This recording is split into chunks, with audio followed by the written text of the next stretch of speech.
for a 60-minute game. After all the miles we've traveled, we're almost there. After all the hours we've worked, one more can make us legends. After all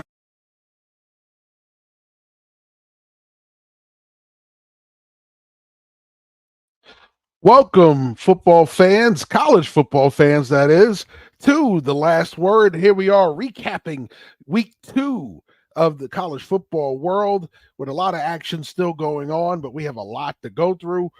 Of course, I am your host, Jeff Barnes. You didn't see me last week. I was on the road, and Brock was in this seat. Well, this time Brock was on the road. Maybe he'll get a chance to jump on before we jump off. Of course, Greg Rector's in the house once again. Greg, great day in college football.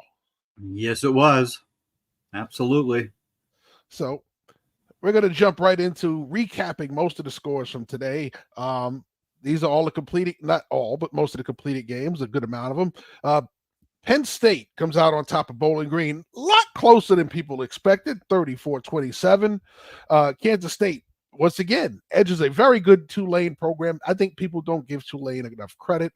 This is a big win for Kansas State because you don't want to lose this one here. Pittsburgh edges out Cincinnati. Last turnover on the final drive, interception to end that game. A lot of bragging rights going on in that one, if you didn't see at the end. Michigan State upends Maryland. Maryland was ahead big in that game. Yep. Michigan State comes back. So in Maryland, by the way. So Big Ten matchup there. Mr. Locksley is not a happy camper tonight. No. Baylor falls to Utah 23-12. And of course, the big one right there, and I know a couple of Iowa State guys who are jumping for joy because they finally got the best of Iowa, something they haven't done in a long time. Coming in comeback fashion too. They were down 13 points. So 20-19, big win in Iowa.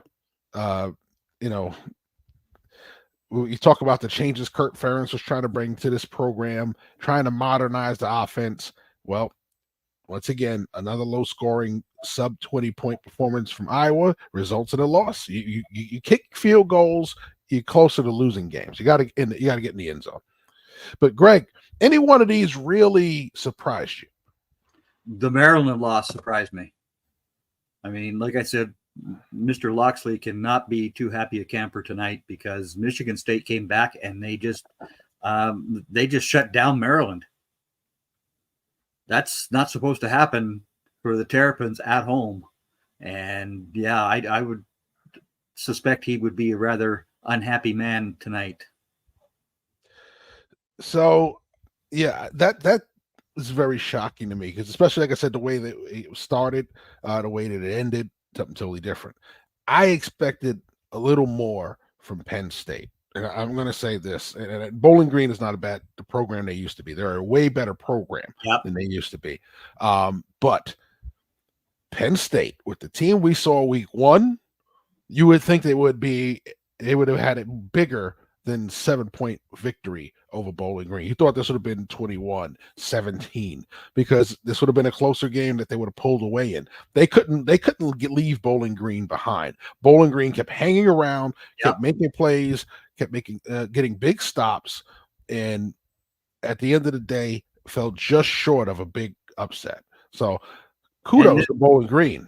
And this was the week that they used Singleton and the other running back for Penn State as well. And okay, where were the scores out of them though, right? Like it's just like, oh no. And Aller came through again. Yeah. Well, last year was the opposite. Everybody was saying, "Oh, when is Aller going to make the big plays?" Well, he's making them so far this season. Big win, like I said, they needed it. You didn't want to go down. And yes, there's our social media aficionado, Courtney Walsh, happy with the win, disappointed with the effort. Yeah, well, Courtney, they won. You can have a bad effort and win. It's better than having a bad effort and losing any night. I say as a coach, I've had some bad efforts a lot recently, and the losses have been mounting, and it's tough. You know, these things grind on your soul. So getting out of there with a W is always a good thing. We're going to jump into our first big matchup. So I know of your disdain for this school, Greg, and you've had a high and low day today. So we're gonna get into the low part later, but let's talk about the high. No, I'll take my hit. I'll take my hit right now. I'll take my hit. We're gonna start on the high part, especially because it happened earlier in the day. So we're gonna go there first, right? The big matchup that everybody was waiting on.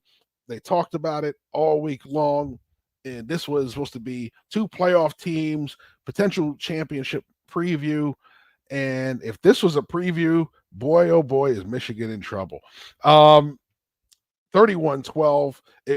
And honestly, 31-12 is not indicative of how this game went. No. Texas dominated this game early and pulled away and just never looked back.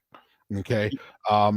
They didn't go on a huge scoring binge in the second half, which I thought they would have. Looks like Sark kind of let off the gas a little, which is typical Sark fashion. We've seen him blow plenty of leads at Texas, plenty of times there. This time, it just seems that Michigan doesn't have all the answers. They had a quarterback last year who, when they struggled, could find a way to make some plays for them. Their defense was a lot stronger. Their defense isn't as strong this year. No. Definitely they don't have the quarterback play they had the last couple of years. They have Graham and the other big defensive tackle, but their edge players are a lot lower down than what they were last year, and they still have Will Johnson, who nobody threw to today. Yeah, I mean, Quinn Ewers did not throw at Will Johnson at all today. He just didn't. And that just tells you how good Will Johnson is. But still, 111,000 losers all went home crying like a bunch of crybabies that they really are. I can't stomach that place. I hate that place. It drives me bananas. And to see Woodson come out in the field with his flag going up against McConaughey with his flag earlier in the game, and then Woodson wasn't even around at halftime. He was nowhere to be seen on TV at halftime. What's the matter, Charles? You got your ass kicked. That's what was the matter. Oh, poor baby. Well, pretty good day for Quinn Ewers. You talk about, efficient, not special. 24 of 34, 246 yards passing, the 3 TDs, no INTs. So he goes out there, is very efficient. Solid running game from them. We didn't see a lot didn't have a lot of 100-yard rushes, but quality runs. Gunnar Helm had a nice day. Not a lot of big catches, more possession type catches, 7 catches, 98 yards and a touchdown. But the shocking thing, -3 turnover ratio for Michigan, 3 turnovers today. The defense got 0 turnovers. They had 0 answers for this Texas offense in the first half. Even in the second half, when Texas kind of let off the gas, they could have really poured it on. So I think there's some questions about this Michigan defense. I think that run against Ohio State, the way they're playing right now, may end. Michigan is going to lose 4 or 5 times this year. I'm telling you, they are going to lose 4 or 5 games. Michigan State can go and beat the Wolverines as well. They don't have to play Penn State this year, unfortunately, because Penn State would smoke them. But Michigan has no quarterback this year. Oh, breaks my heart. And now let's go to that low light. We'll get to the low light right after this break. We'll be back right with more of The Last Word here with Jeff and Greg. Hang on tight, folks. No, Greg. Notre Dame isn't the greatest school ever. You have to try at least and be biased. Another crazy college football Saturday is in the books. So let's get back to the show and discuss it all. Thanks for tuning in. The Last Word, a show for the real college football fan.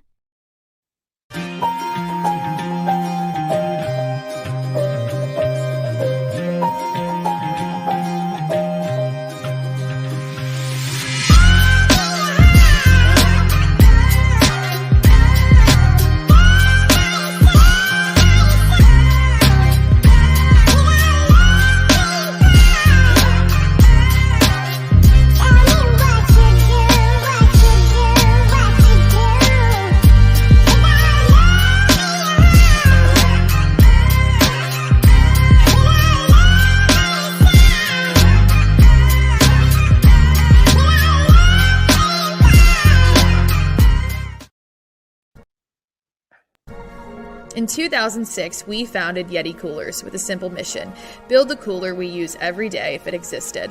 One that was built for the serious outdoor enthusiasts rather than for mass discount retailers. One that could take the abuse we knew we'd put it through, out in the field and on the water. One that simply wouldn't break.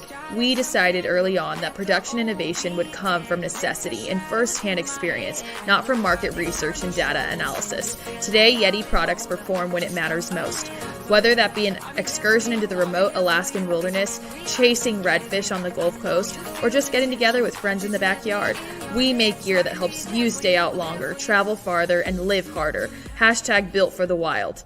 You are watching The Last Word with Team NBS Media. And now back to Joe, Jeff, and Brock. Well, we got one of those names, right? Jeff is here and Greg is here.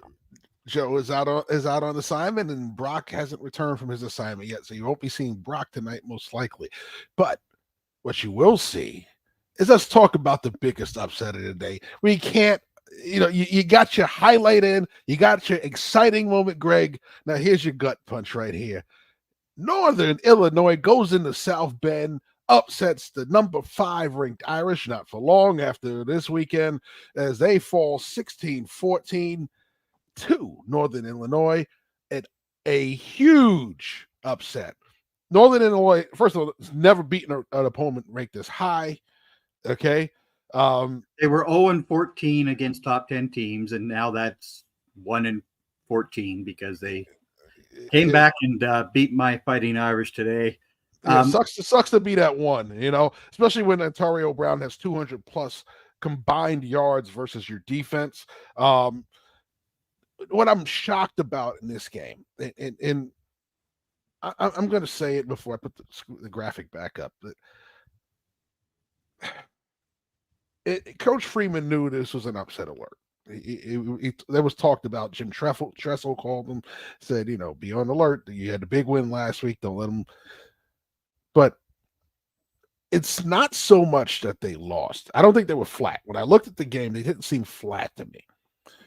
It's the style of play that Notre Dame has is what their problem is. Okay.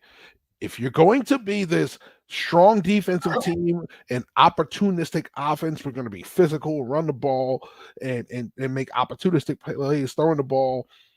You're setting yourself up for these kind of losses because all it takes is for you to not to be able to go out there and run the ball at will and your defense to have some struggles. Today, the Notre Dame defense struggled to stop the run, as we saw in the graphic. All right. They also had issues running the football, which put them in situations they had to protect Riley Nettet with a young offensive line. They struggled to protect him. He had his struggles. So when they look at the style of play of Notre Dame, this is why you couldn't beat Ohio State last year, because you were too conservative. You couldn't go out there and bury a team. You should have buried this team. You came out and got a quick score. Then all of a sudden your offense kind of went dormant for the rest of the half. Okay, this is the kind of game that they are set themselves up for with this style of play. If you're not going to go out there and be a team that buries teams with your offense and defense, if you're just going to try and bury teams with your defense, be prepared to have a lot of upsets like this. So you've got a quarterback who doesn't have the strongest arm in the world. And only once did I see him go up the middle towards his receivers. Only once. That's how you get away from the pass rush, is you attack it. You go up that gut and you throw the football. He did it just one time today. One time. That is piss poor coaching. That is terrible coaching. And Riley Leonard had 32 pass attempts today for a whole 163 yards with 2 interceptions. You had Mitchell Evans back. You only found him twice. You had Bo Collins, who last week won you that game. You only found him again in the second half. Where was Bo Collins in the first half? I don't get this. I don't understand how you come out and play such a flat game at home, especially against a team that had 18 guys returning to their roster. 18 of the 22 players for Northern Illinois were return players who all started last year. this is reminds me of the Marshall game a couple of years ago, right? Absolutely. He just comes out flat against these schools, and there's no reason for this. There is no reason for it. Greg, I'm going to say this because two of your favorite teams are these kind of teams: Notre Dame, Dallas Cowboys. Two teams that when no matter what, no matter who the opponent is, week after week, you're always going to get their best just because you are Notre Dame, just because you are the Dallas Cowboys. That's right. So if you thought that this team was going to come in there with a special plan to whip your butt in your own house, that was a miscalculation. But like I said, if you're coming out there think that, yeah, this team is coming in here, they're going to fight, we could just come in here and do things the way we normally do. We can push these guys around. We don't have to work. No, they pushed you around in your own house. They ran the ball up and down the field on you. Their quarterback didn't light this game up. He did some nice things, but he didn't light this game up. Riley Leonard took a beating. He was hit a lot. What I saw was you couldn't convert anything longer than 3rd and 5 consistently. You weren't in 3rd and 5 consistently. You were in typically 3rd and 7, 3rd and 8, 3rd and 10. So obviously the running game wasn't as good as advertised. You had that big run by Love for the TD that kind of blew his stats up, because otherwise it was a very pedestrian day for a very good running back in Jeremiah Love. And Jadarius Price only touched the ball 4 times. What? Well, because you couldn't consistently run the ball. It was right there in front of you. You know, when you're struggling on first and second down to run the football, if you're going to be a ground and pound team, if you're going to be a ball control team and tough defensive team, first and second down, you have to get more than 2 to 3 yards of carry. Oh, absolutely. So that's the problem. They were getting 1, 2, 1, 2, and all of a sudden you're in 3rd and 6, 3rd and 5. Sometimes even longer than that. And then you have penalties. Okay, you took sacks. There was just so much wrong with the Fighting Irish offense, and this is why I say even though they made all these changes, they went and got Riley Leonard. They're going to be more aggressive. They're going to do all this stuff. And he has a great mentality as far as motivating kids and recruiting, but this mentality of thinking that you're going to be able to beat a defensive football team like this and go out there and win a national title. Even Bama scored. Bama scored. And when Saban wasn't scoring enough, he went and found points. He found coordinators that could call games. He went and got better quarterbacks, or at least better athletes at the quarterback position that could do something more than just throw the football. Because plain and simple, this game, the way it is, teams score points. Everybody runs a lot of spread in the air raid. They're up tempo. Points are at a premium at the college level. You do not go out there and try and ground and pound and control the clock on a weekly basis and think that you're going to go one loss or undefeated into the playoff. It doesn't work that way anymore. That may have worked in the 90s. It may have worked in the 80s. It doesn't work in 2024. So that is a bad formula if you think that Notre Dame, you're going to go out there and do that in this day and age. That is a losing formula as far as playoffs are bound. All right. And if you get to the playoffs, you're not going to go into the playoffs and be able to pull that off either. So those teams are going to score points, okay, unless they were without a quarterback like Florida State would have been had they made the playoff last year. So that is a different animal. So I would love to see a change next year in thinking for Freeman, because otherwise you're going to be fired in 2 years. You're not going to be able to go out there and please boosters losing games like this. It doesn't. That is not the Notre Dame way. They've been winning. They've been winning Notre Dame coaches that have been on the hot seat or fired for this kind of thing where you go in underachieve when they want national titles. They do not play. So if you think that you're going to go out there, win 9 games a year and be happy at Notre Dame, it don't work that way. Not a chance. And again, I said it in the season preview I wrote for Notre Dame. I don't know which game they're going to lose, but they will lose one of these games. And here it was today. They came out completely flat offensively. And again, what is Denbrock thinking? He has to have his guys execute the things that they can do. He's got them playing a different type of offense here, And this is not Notre Dame offense. That is not Notre Dame offense. Bottom line. So before we get into the final game, I want to go back to the scoreboard. We want to pull up some of the games that are still going on now. We just had the score, so we'll show the score now, and then we will tell you the update. All right. So, wrong one. Let's go to that. It's not there either. All right, we'll bring that up in a second. But yes, we have the current board right now that shows there it is. Sorry, it took forever to load up. It's still loading. Give it 1 second. This is what happens with live TV. All right. So Penn State, Bowling Green, right? Excuse me. I should read Oklahoma. I'm sorry. Oklahoma, Bowling Green. Oklahoma 14-12. That's against Houston. Yes. Oh, it's Houston. You're right. I'm sorry. The name graphic didn't change. Ohio State, Western Michigan. No surprise there. You have Alabama and USF with 14-13. That score just changed. Jalen Milroe just threw a touchdown pass, so that's going to be changing soon. We'll get that graphic fixed with the names. Also, Nebraska beating Colorado 28-3. Utah beating Baylor 23-12.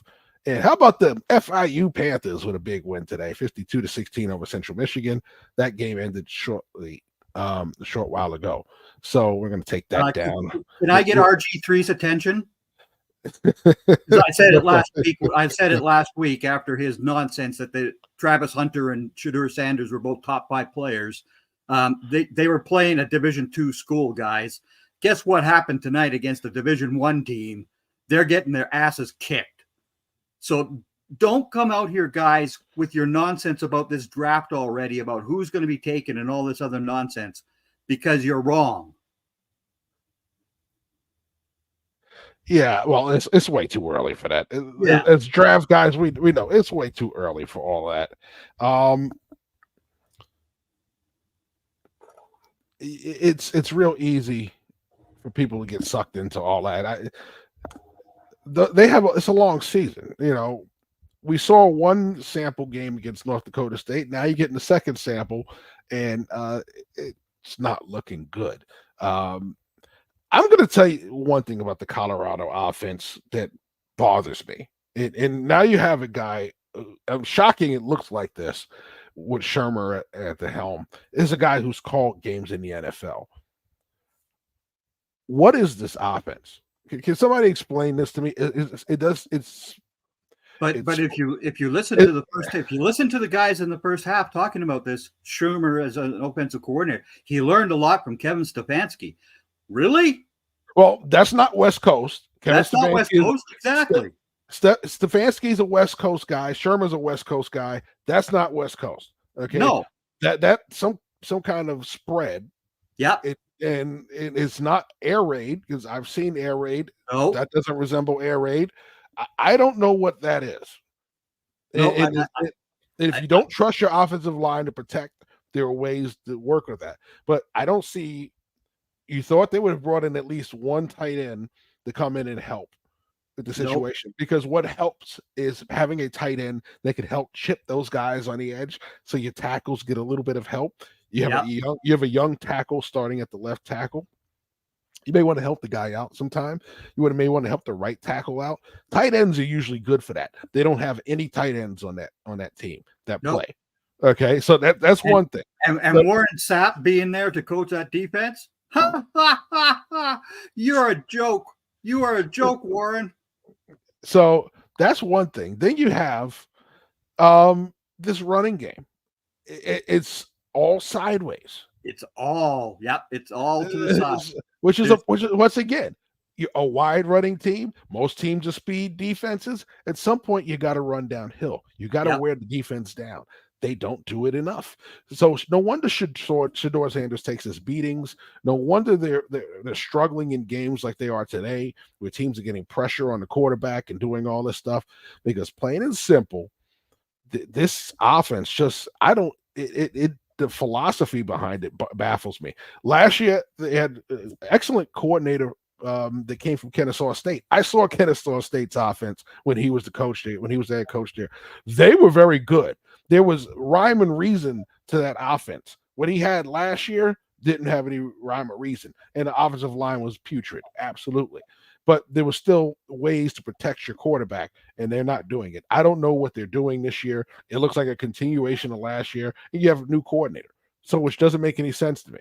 So I've said for the last couple of seasons here, Deion Sanders is not the be all and end all of coaching, guys. He's a great recruiter, but again, this guy on the field does not understand how to get his defenses to stop teams. He should, but guess what? Nebraska just pounded them, absolutely pounded them tonight. Oh yeah, and North Dakota State did a damn good job of them the previous Thursday night. They did. Yes, so it's 21-13 now. Bama leading over South Florida. Boise State has an early lead against Oregon. Yes. That game is still 28-3, Nebraska over Colorado, and Ohio State, Michigan is now 49-0. So Ohio State is coasting tonight. They're doing what you're supposed to do when you're facing a weaker opponent. Now, the final game of our trio of highlighted games this week, Oklahoma State, Arkansas. What a game this was. 39-31. This was pitiful. Arkansas came out and beat the crap out of Oklahoma State to begin this game. What the hell was Bobby Petrino doing after that? What the hell did you do? You stopped attacking.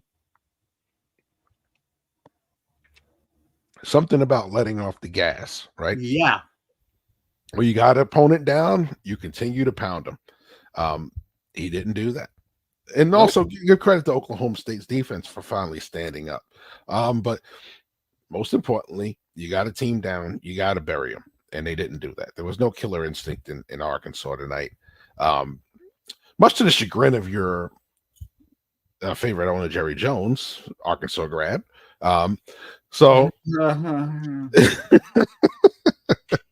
You just keep piling it on, Jeff. Just keep piling it on. I'm all right. Well, 6 degrees of separation, right? So, so Bowman had a pretty solid game, 326 TD and INT. Taylor Green, pretty solid game, 416 TD and INT. But overall, when you look at this game, it came back to mistakes at the end of the game, not being able to get stops in key moments. Oklahoma State started surging back. Arkansas had to make a play. They couldn't do it. And 648 yards of offense, and you lose a game. You lose a game with 648 yards of offense. You got to stop opponents when it's time to get a big stop at the end of the game. You play offense, defense, and special teams. You can't just win on offense alone. Nope. And they tried to do that. So when you find yourself not being able to stop an opponent, you go out there and you try and get conservative on offense to try and kill clock and get away. It's usually when those bad mistakes happen. You got to bury a team. Yeah. Right. When somebody starts coming back, you go right back out there and you put it in the end zone, and you put it in the end zone again next time you get it, and then again until finally it gets to the point where you finally do take your foot off the gas because you see that they submitted. Until then, you keep scoring. Oh, absolutely. I mean, and they didn't do that. And in the fourth quarter, they gave up 18 points, and that was it. It was just over. It was over. So it is now 21-16 for those that are still watching live football. Alabama leading South Florida. South Florida settling for field goals, which I said keeps getting field goals. You're one step closer to losing. Luckily, Bama is not pulling away a lot, but you're running out of time if you're South Florida. You got to get in the end zone again. One touchdown is not going to get it done versus an Alabama. This is a nice close game, though. You need your defense to step up right now and get a pick off Milroe. I mean, or force a fumble. You just need a 3 and out. Just get a 3 and out. 3 and out. Yeah, but again, if you want to put the pedal to the metal here, You get the turnover. You don't just let Alabama have 3 plays. You go out there and take the damn football away from them. I think the main thing that we're seeing here is this is a better opponent than they faced last week. Last week they were at home versus Bethune-Cookman. I was there for that game. Pretty much had their way with Cookman. Cookman didn't exactly try in the first quarter to stop them. I'll be honest with you. I was there, and I actually turned around to the communications director and said, "Does he plan on playing offense today? Does he plan on calling an offense?" Because he wasn't trying very hard. And you know, I think they were just trying to survive last week. It was Mr. Ilma has a victory over Kansas, 23-17. Okay. Illinois beat Kansas.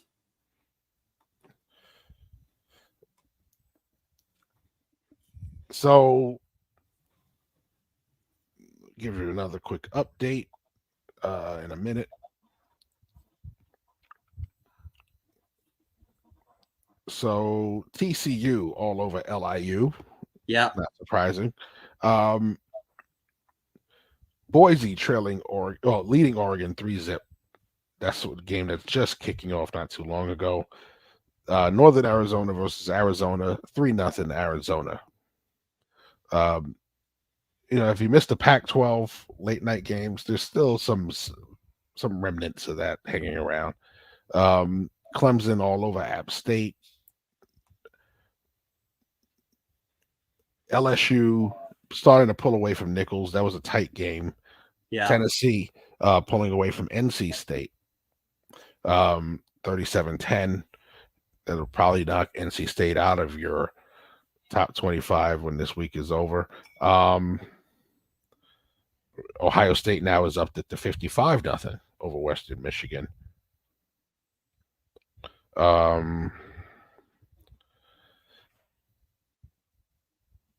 Let's see, who else am I missing here? And both Ole Miss and Missouri just beat up on their opponents today. It just as per usual.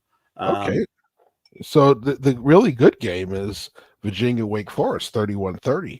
Virginia with a 1-point lead with a minute left in the fourth quarter. They have the ball, 3rd and 11. Very tight game. So that's one. Right now you have to Bama just scored again. So yeah, South Florida is officially getting put on notice to coming back 1-1. Yeah. It's just not enough playmakers to really go out there and beat Bama. Going out there and putting up field goals is not going to get it done. And like I said, the defense doesn't go out there and take the ball away from Alabama. Yeah. That is the way you lose. Mm-hmm. If you don't attack a team with your defense as much as you do on your offense, you're going to lose these games, bottom line. Because guess what? Northern Illinois attacked Notre Dame today. Oh, yeah. And they won. You don't see these other teams doing that. You know? Absolutely. Vanderbilt all over Alcorn State. If you're looking at it saying Alcorn State, you're pronouncing it wrong. It's Alcorn State. Alcorn. Yes. Very familiar with them from my time at Grambling. I was there when they had a dynamic quarterback named Steve McNair. Steve McNair, I think was he was just some average guy. Yeah. Right. Yeah. I've seen that man do things in person that would just to this day still amaze me. I've seen very few guys. What they got in the NFL out of him was tame compared to what he did at Alcorn. Yeah. Yeah. Did you want to tell them the score of the Alcorn versus Grambling game that day? 63-56, Grambling. Yep. Yeah. The one time they beat him. He beat him every time before that. Yeah. He beat him every time before that. So, and that was when the great Eddie Robinson was there. Oregon has now scored a touchdown, so they're up 7-3. Yes. Well, they'll be scoring more than that. I don't think that Boise's going to stop that offense too often. No. Oklahoma is still up by just 2 points on Houston. Wow. Because, Houston looked awful last week against UNLV. Yeah. And here they are. They're playing Oklahoma very tough. Well, we got the statement coming up. So before that, we're going to take one more break, and we'll be right back with more of the last word. Hang tight, folks. What head coach or coordinator does Brock want to fire now? Jeff will settle him down, trust me. Grab a snack and another drink. Let's get back to the last word, the show for the real college football fan. Enjoy 40% off site-wide. Vitable takes the guesswork out of feeling good. Get your own personalized daily vitamin pack safely delivered to your doorstep every month. Take their online quiz to find out which vitamins and minerals can support your personal needs based on your own diet and lifestyle. Hashtag only what you need, nothing that you don't. All vitamins are manufactured in Australia at the highest quality standard. Ingredients come in the best form for their absorption by your body. Enjoy 40% off site-wide using code NBS40 at checkout.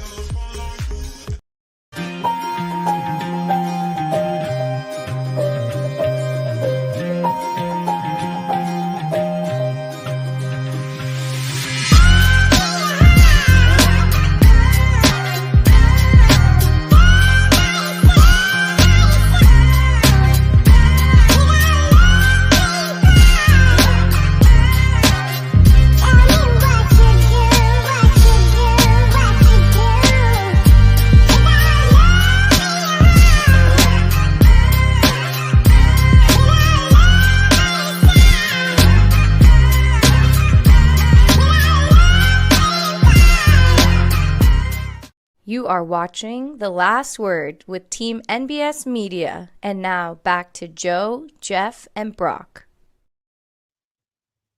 Who are these Joe and Brock guys you're talking about? I don't know these guys. I know Jeff and Greg. Jeff and Greg are in the house, and we are here talking college football here on The Last Word on a nice Saturday night. And it's time for my favorite segment, Greg. It's time for the statement.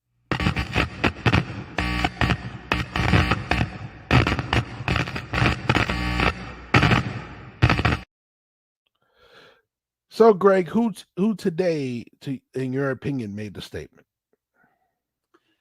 I'm going to say the team that has made the biggest statement today has been the Nebraska Cornhuskers, because they've come out there and just pounded on Colorado, and everybody can talk about Matt Rule being a bad coach and all this other nonsense, but guess what? When he's had a school to turn around, he gets that job done. He gets the job done. And this young freshman quarterback that Nebraska has is, I mean, he was the second-ranked quarterback in the country. And this young guy just came out there and he put the boots to Colorado. So I think Matt Rule, good on you. I think Matt Rule made a mistake going to the NFL. I think he was always better suited for college football. For college. Yeah. And he's been a better college coach than his time in the NFL. Granted, he's been an assistant there as a head man. I think he's better suited for college football, and I think that's where he belonged. There have been a lot of blowouts today, some really tough games, but my statement to me was made by the unranked Orange, knocking off the number 23 ranked Georgia Tech Rambling Wreck. That's right. I'm talking about the Rambling Wreck had no pass defense at all today. Yeah. Right. This is the Georgia Tech team that took out Florida State, that went out and once again played tough and won last week. And Syracuse said, all right, that's over. It's time for us to show people we are here. And Kyle McCord played well. I think overall, you go out there and you look at what you saw from Syracuse, you have to look at them and say they're finally a player in the ACC, something we haven't seen from them in quite a while. Yeah. This is a team now that can come into the ACC and compete for that conference title now. If they can tighten up some things defensively, if they can get a little more consistent running the football so Kyle McCord doesn't have to play hero every week, this team can compete for the ACC title. They go, well, the ACC's got tough teams in it. Yes, they do. Miami's a tough team. They're showing to be a little more resurgent now. They kind of whooped up on FAMU today. People expected that to happen. But overall, when you look at this team, they had a tough matchup today. Listen, Georgia Tech is a tough team. They're not the team from a few years ago that everybody was whooping up on, running triple option. They are a better football team now than they were a few years ago. They've shown it this season. They're going to come out and give a lot of people problems. And this game was a little bit. This wasn't as close as it was at the end. It was a 3-point victory. They were up 17 in the fourth quarter. So this was a game where Syracuse had to kind of hang on at the end, but overall, they showed today they are for real. They're not going away. This team can be a contender for the ACC if they continue to get better week after week and come out and win games like they did today. They control the game early and do not let the opponent come back and take it back from you. So overall, I think they made a statement of the day for me. Yep. Yeah, and that's good for the Orange. At least they're no longer that other 3-letter words with that color.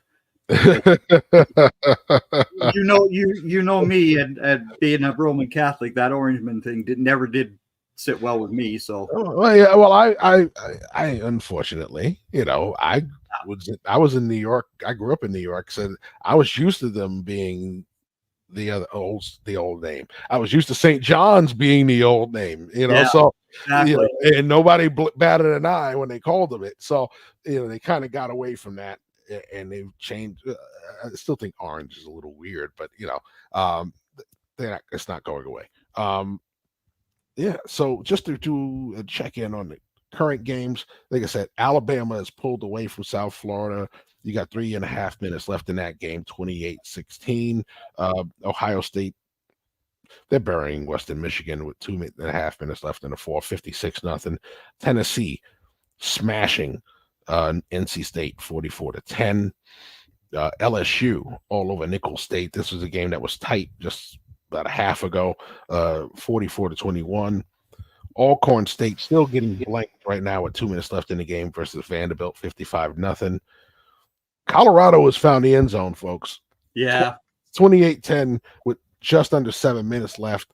Nebraska has the ball in a 3rd and long situation. If they can get a stop here and another score, you got a ball game with about, if they score, depends on how fast they score. And you got an incomplete pass. So, yes, they will be punting the football here. So, this is going to be interesting. If they get a score here, there's 6:26 left here in the fourth. Let's say it take 2.5 minutes. Colorado finds the end zone. You have 4 minutes left. You're down 11. Definitely going to be in a situation where onside kick comes into play, things of nature. So this game could get very interesting doesn't mean they're going to come back and win this. Oklahoma is still just barely hanging on versus Houston, 14-12. You'd expect more out of Oklahoma, 15th ranked team in the nation versus unranked Houston. That's a tight game there. North Texas beating Stephen F. Austin 28-20 at the end of the third. Going through TCU 45-0 right now over LIU. Clemson 56-20 in the third over App State. UTEP 17-6 over Southern Utah. Oregon's up 7-3 at the end of the first. And still a 3-0 lead for Arizona over Northern Arizona. Shocking there. Washington versus Texas Tech. A little bit of Big 12 action there. 7-3. Colorado actually has 0 rushing yards tonight. 0. Doesn't shock me. Because Sanders is minus 30, and the other two guys have 26 and 4 yards, so they're at 0 rushing. 0. It does not shock me. No. Like I said, that offense, if it's not Shedeur Sanders, what do they have? Well, they had Horn Jr. against North Dakota State, but he's only got 3 catches for 26 yards tonight. But if it's not Shedeur Sanders throwing the football, what do they have? They don't run the football very well. They started doing that last year when they took out TCU. I don't know what happened to their running game after those first 3 games of the year last year. And part of it, the offensive line looked a lot better when they ran the football. They don't run the football enough. They don't move the football enough. They don't run the football inside enough. Nope. Everything is an off tackle or a wide zone run. at some point you got to be able to hit inside zone runs. You have a perfect zone read quarterback in Shedeur Sanders. Why don't you run enough inside zone? Why don't you have split zone? But wait a minute, it's hard to run split zone when you don't have any tight ends. When you don't have any tight ends, you don't. So you don't play.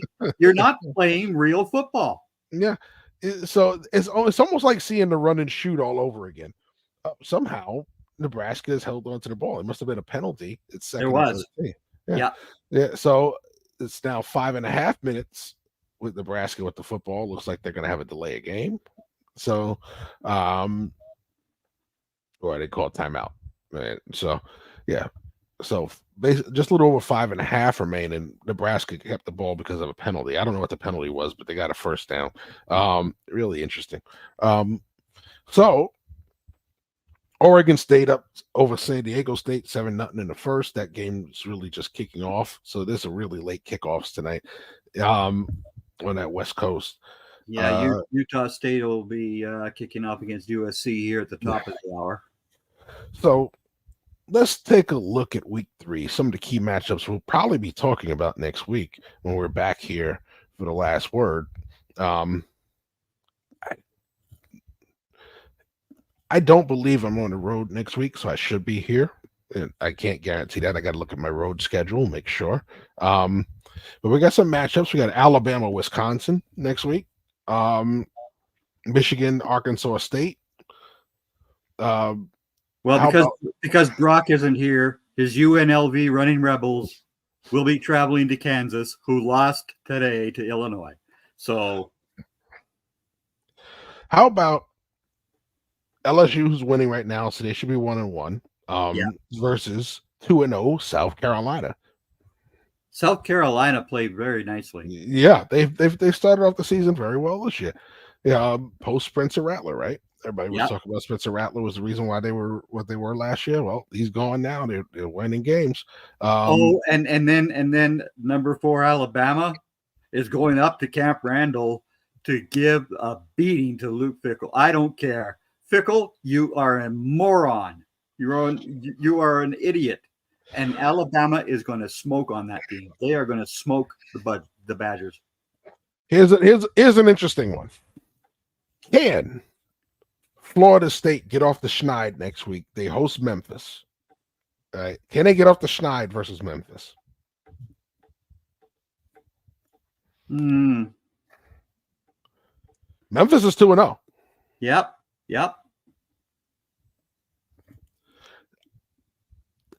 I'll tell you what. Mike Norvell, if he goes 0-3 versus Memphis, this is a must-win for him.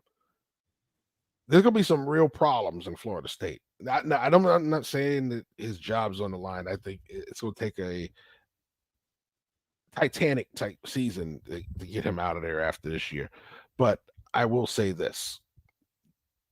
If they go 0-3, there's going to be some changes at the end of the season. And I mean coordinators and a lot of other people got to go. And there's going to be a lot of scholarships being pulled and transfer portal being hit up hard. And there's going to be a lot of changes up in Tallahassee going on with that roster. I never liked DJ coming to that school. I'm sorry.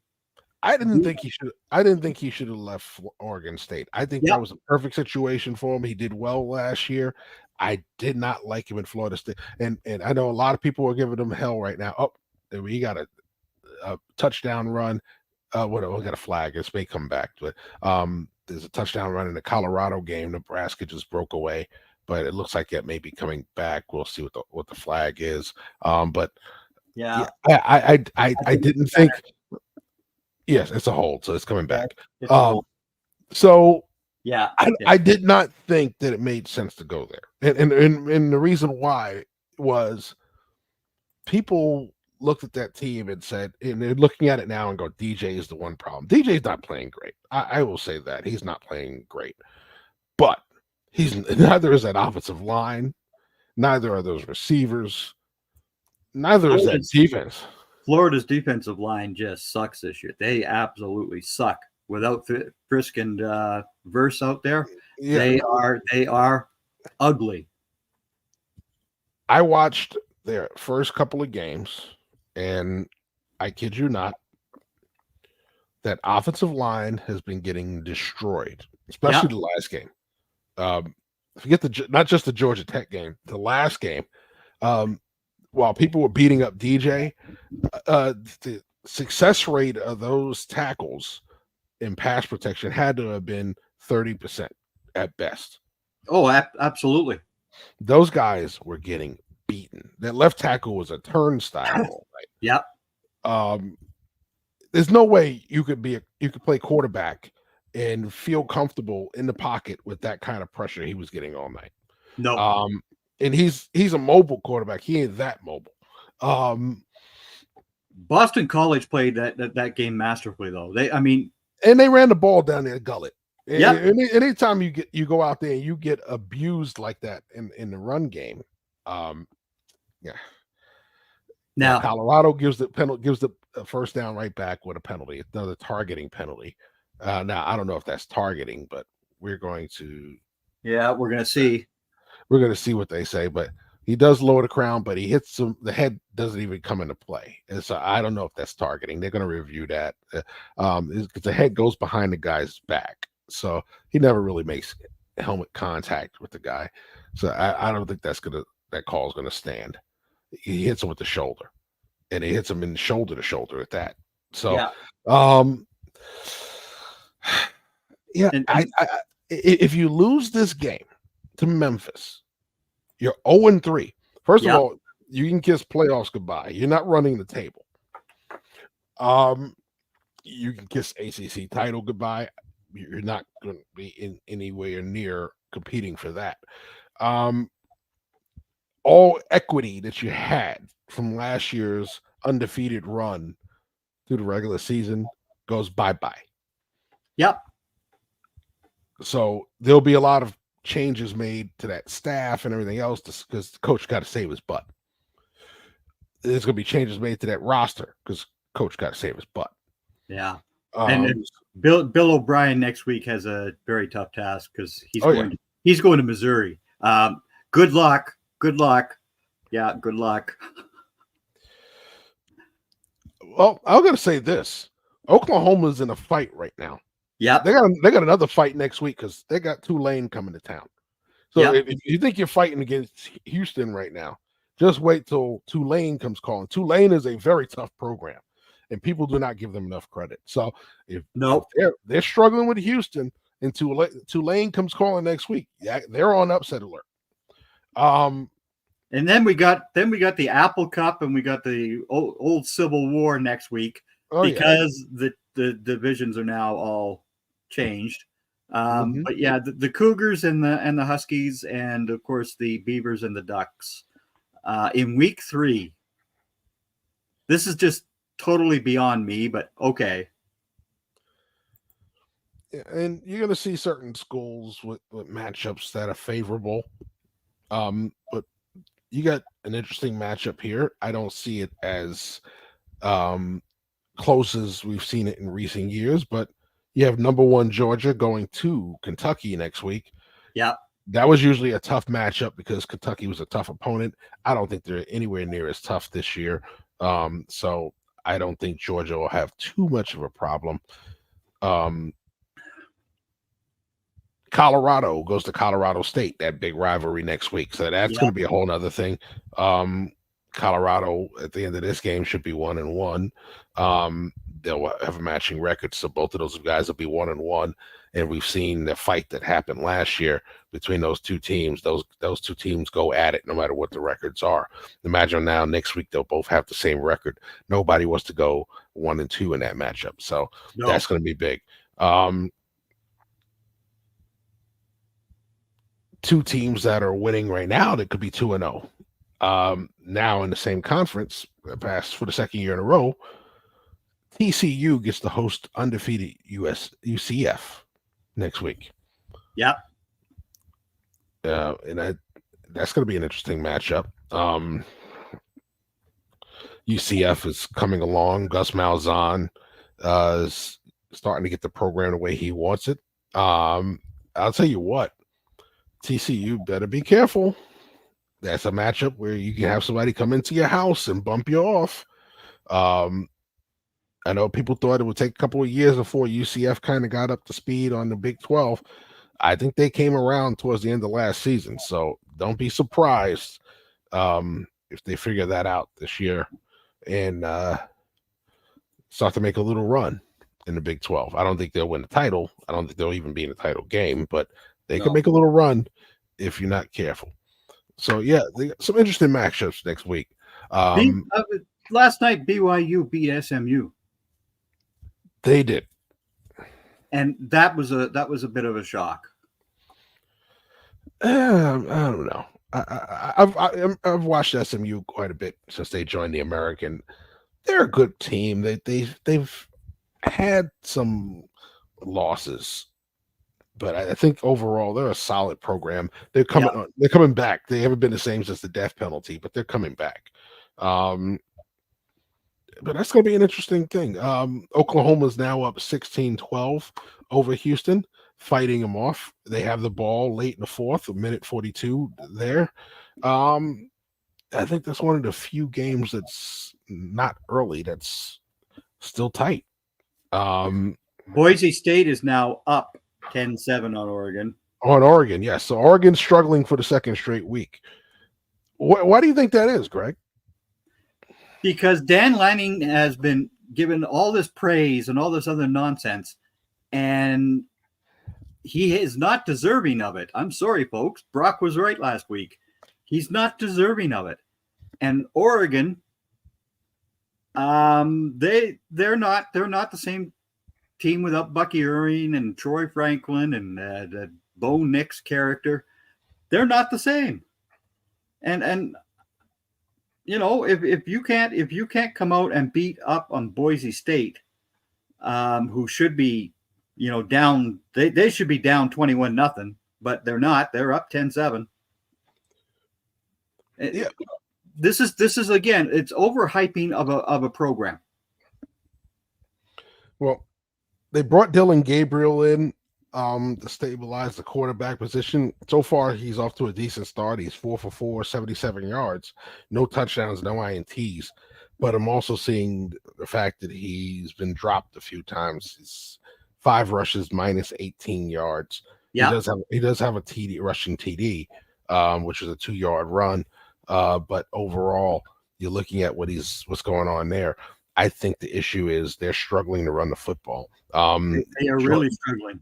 Jordan James does have 27 yards on 4 carries. He does have a 12-yard run, but I'm seeing inconsistent offense going on here.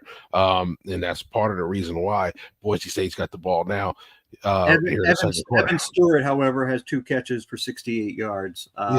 And that's why he's one of my top 20 prospects in the Big Ten, is because he is such a good receiver. This guy can really, I think he's going to be way better than Troy Franklin. And Colorado just coughed the ball up.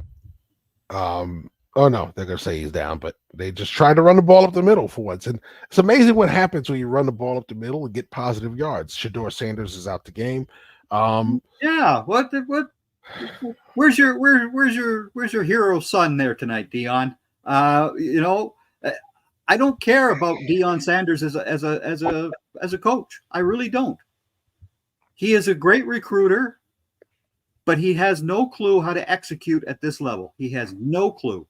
Look at the offense that they're trying to run. We can't identify it. I'm confused that it took till the fourth quarter when you're pretty much game over. You run a 6-yard run up the middle. Where was this earlier? Yep. Once again, we talk about the outside runs.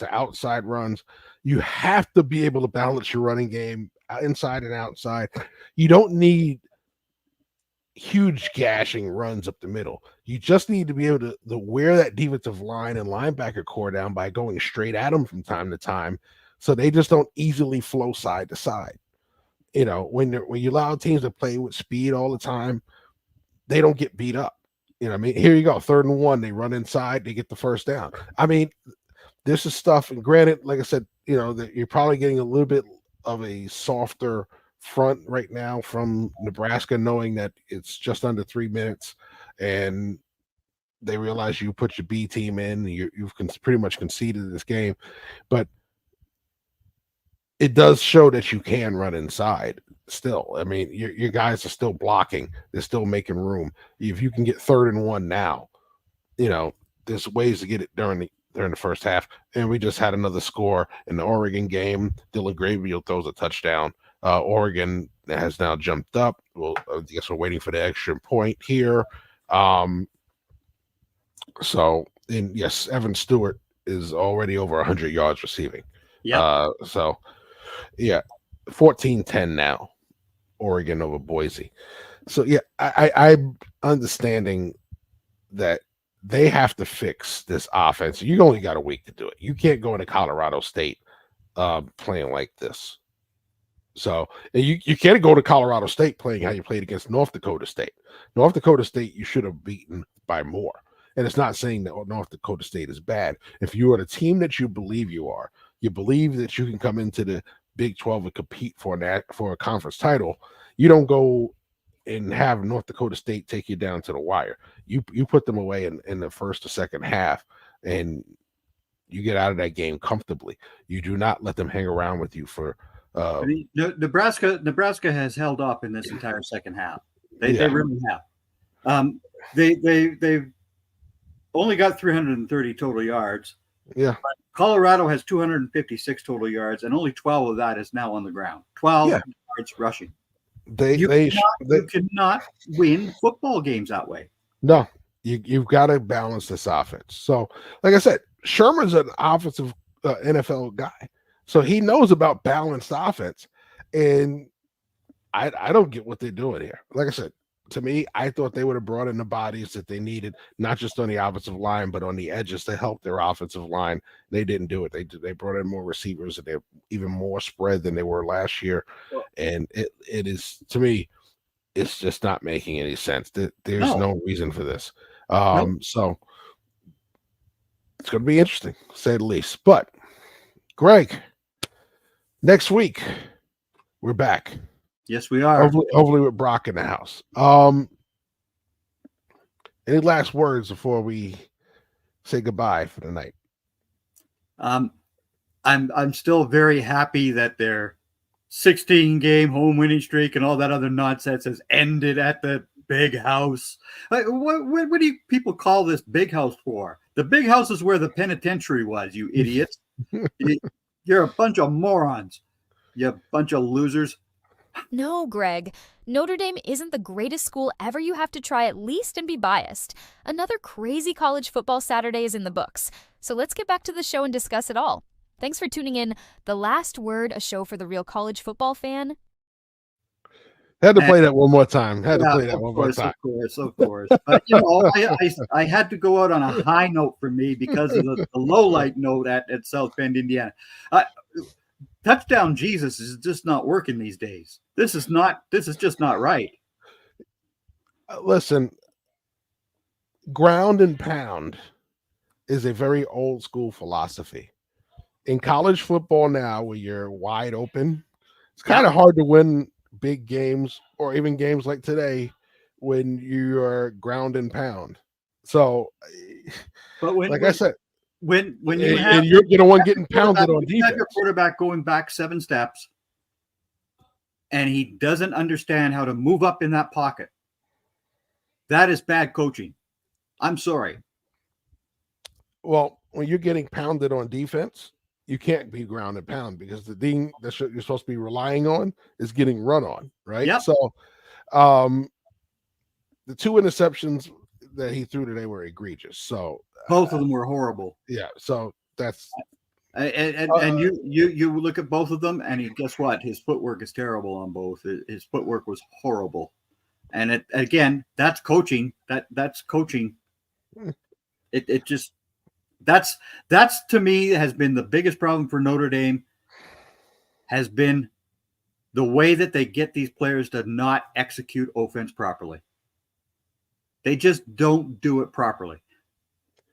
Like I said, Mitchell Evans was out there for 2 catches. 2 catches. What?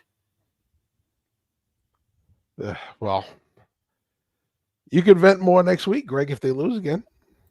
Oh Lord, no, not to Purdue, not to Purdue. No. That Drew Brees game is still a horrible nightmare in my mind. It was just terrible. Well, listen, they didn't look stellar against Kyle Orton either. So, Yeah. But can no, go win it. that Drew Brees one. Yeah, well, yeah, the Drew Still Brees just- game was rough. Yes, it was. Yeah, that was horrifying. That was horrifying. Until next week, folks, we'll be back with more of The Last Word. Hopefully, I'll be here if I'm not on the road. If not, you should see Brock's little round face in this seat. Hopefully, you'll see him along with us. But anyway, with that being said, for Jeff Barnes and Greg Rector, thanks for watching The Last Word. We will be back next Saturday night to recap some more college football. Take care.